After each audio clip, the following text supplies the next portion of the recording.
Hey gang, Dirty Rob from the West Michigan Trail Runners and the Gazelle Sports Dirty Herd here with this week's shoe review. And this week I'm talking about, of course, the Brooks Caldera. That's right. I would love to say I coined the phrase the Cascadia Killer, but I know other people have used it, so I'm just going to steal their phrase because as soon as I wore this and as soon as I threw it on my foot, those are the first thoughts I had.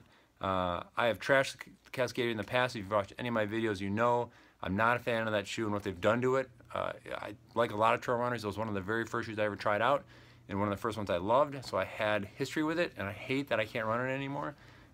This shoe, though, I can run in, and I like. And I have put a lot of miles in a lot of surfaces, whether it's buffed out trail, soft dirt, gravel roads, paved roads, not a ton, but connecting trails or running to a trail and back.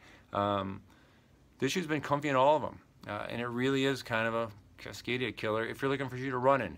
Now, if you're going to hike, I still might think the Cascadia may be better because it is a little more stable, a little stiffer, probably a little more durable, maybe, I'm guessing. There's more stuff going on in it, but anyway, let's get into the Caldera and why I think you should try it out. So working our way top down, nice padded tongue with a pretty lengthy gusset, so there's not a lot of reason for this thing to have any lace guidance. You'll notice there isn't anything on there because the tongue's not going anywhere. It's connected almost up halfway up the eyelet row there. Laces are nice and wide and flat, just like I like them, and I do kind of like the color pop of those laces. That's kind of cool. The upper really reinforced, a little on the stiff side, a little. This colorful kind of bright thing right here on both sides, it is a little stiff and it's a little overdone. Just a little bit of mesh popping through here, a lot of padding around the collar and kind of on the tongue a little bit. But that gives you kind of that Brooks feel. If you're used to being in a Brooks, you've felt a Brooks before, they don't worry about weight a whole lot. They make a really plush, comfortable shoe. And the upper of this is very Brooks-esque. Nice toe bumper, nice durable toe rand. It wraps all the way around. So yeah, very protective. You can kind of see there's some plasticky kind of sidewalls that kind of roll up on both sides. So you get a little extra durability in there. All in all though, a very spacious, comfortable ride with a kind of wider than normal toe box. It's certainly not ultra-esque in that regard, but it is roomier. My Lone Peak loving feet loved this shoe and did very well in the shoe and didn't have any problems in it, even though it does look a little pointier in the toe there, but all in all, really comfortable ride for those of you who want room for your toes to display. Midsole is Bio Mogo DNA, which is kind of their big, massive cushioning system. It's in all their great shoes, and there's a ton of it in this shoe. You've got 24 millimeters here and 28 there, and it is just all cushion. There's not a lot to this shoe. It doesn't bend back here a little bit. It bends there just a little bit. It feels kind of like a Hoka in that regard because there's so much shoe and you don't feel any part of the ground. You can walk over sticks and rocks and you hardly know they're there. It is a really plush, cushy shoe. Still kind of lightweight though. Their website touts it at just under 10. My size 14, tip the scales at just over 12. So if I look at my kind of lineup of shoes, this definitely kind of falls under the lighter half of the collection, which is kind of shocking considering it's a Brooks and considering kind of how much material's in this shoe.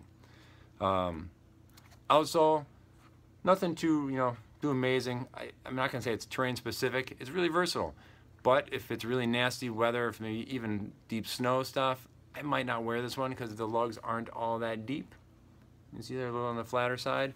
But man, for everything I've put it through, again, gravel roads, regular roads, our regular summertime trails here in Michigan, it's held it up. It's done the job. I mean, I've gone out on some muddy runs and it's been fine. But I was going to think twice about maybe, I mean, obviously it's not going to compete with the Speed Cross for traction. But for most everything I'm going to throw it against, it's going to be fine.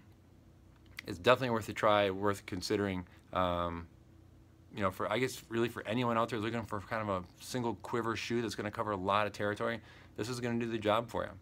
But if you're someone who likes feeling the trail, likes feeling the rocks, really likes that proprioception feedback because you work on a midfoot strike kind of thing, might not be your shoe. Like I said, it is a 4 millimeter drop, so in that regard it's great for a lot of us, but you're not going to feel anything in this shoe.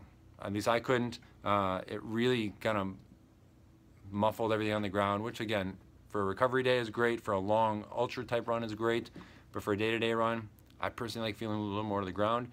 So that's why I'm sad to say, not going to earn a spot in the esteemed trunk of my car. I think it's a great shoe, and I really am impressed by it, and I'm happy that Brooks has put out a shoe like this to, I don't want to say replace the Cascadia, but to give us something to run in like that. But this is not going to replace my Lone Peak, I'm sorry. And it's too close to it in my book. But if you're want to like the Lone Peak and you just can't do it because it's too wide, maybe, definitely worth trying. It's a good shoe, good value. I've got a bunch of miles in it. You can see hardly any wear in the rubber. It's holding up great. So that's it. The Caldera on shelves now. Check it out. Try it. Highly recommend it. It's definitely worth considering. So, all right, gang, that's it for the week. I appreciate your time and patience and still watching my videos even while I've been away. But I'm back. Lots to talk about, lots of shoes to review. So hang tight. They'll be coming at you fast and furious for a few days here until I get all caught up.